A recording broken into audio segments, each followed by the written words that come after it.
Tem filmes que você termina e você não consegue dizer uma palavra. Você fica apenas olhando pra tela, em silêncio, tentando digerir o absurdo que você acabou de ver.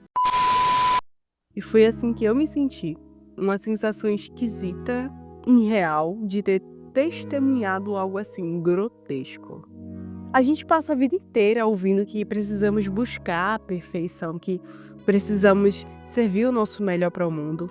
Mas o que acontece quando você entrega a sua alma, o seu suor, a sua sanidade para o seu trabalho? Para servir um banquete a pessoas que, no fundo, são absolutamente vazias. O jantar costuma durar 4 horas e 25 minutos. Cada dia termino mais tardar às 2 da manhã, então sim, é melhor morarmos aqui. Você quebra. E é exatamente essa fratura que o chefe Julian Sloan sente. No filme a gente vê que ele não nasceu um monstro. Houve ali uma época, um tempo atrás, em que ele cozinhava por amor. Ele fazia comida para pessoas de verdade, que apreciavam a sua comida. Mas ele cometeu o erro fatal de entregar a própria vida para saciar o ego de uma elite mascarada de perfeição e hipocrisia.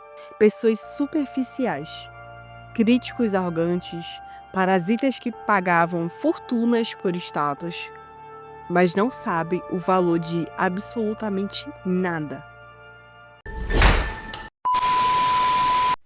E o que acontece quando você tenta, dia após dia, preencher um buraco negro que já mostrou que não vai ser preenchido e você insiste em preencher com a sua arte? Acho de verdade que tudo isso aqui é só pra nos impressionar, só nós dois.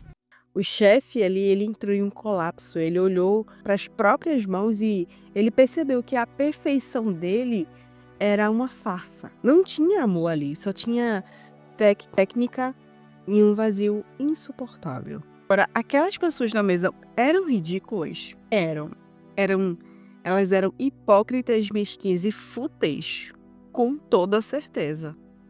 Mas a dor e a frustração não te dão o direito de brincar de Deus. Nada, absolutamente nada justifica o que ele fez. E é aqui que mora a maior hipocrisia dele. Porque o chefe Sloan tinha tudo.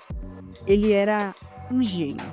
Ele tinha recursos, dinheiro, capacidade para simplesmente fechar as portas daquele lugar amaldiçoado, aquela coisa que tanto fez mal para ele, abandonar aquelas sanguessugas, ir embora e reconstruir a sua própria vida. Por mais difícil e doloroso que fosse, curar a própria alma, ele tinha essa escolha, mas ele preferiu criar todo o sadismo. Ele organizou o teatro macabro puramente para saciar a própria dor. Ele não puniu o sistema, ele se igualou àquilo que ele tanto tentava lutar. Se você parar para pensar, ele se tornou exatamente o monstro que ele dizia odiar. Um predador sádico que decide queimar o mundo inteiro porque não teve coragem de lidar com a própria mediocridade de ter se vendido. Ele arrastou a própria equipe, construindo um certo tipo de seita, pessoas que o idolatravam para a morte. Apenas porque o ego dele quebrado não suportava a ideia de cair sozinho. Isso não é genialidade, isso é covardia. Ele olhou para a elite que o adoeceu e no fim de tudo foi ele quem serviu a hipocrisia como o prato principal. E no final de tudo, o silêncio esquisito e pesado que esse filme me deixou, eu cheguei na conclusão que, na verdade, é como se fosse um espelho. Ele faz a gente olhar para a própria vida e se perguntar: quanto da nossa energia a gente está gastando para manter uma mesa farta para quem não nos valoriza? O quanto estamos nos doando para sustentar um teatro de mentira só para sermos aceitas num lugar que, no fundo, nos adoece?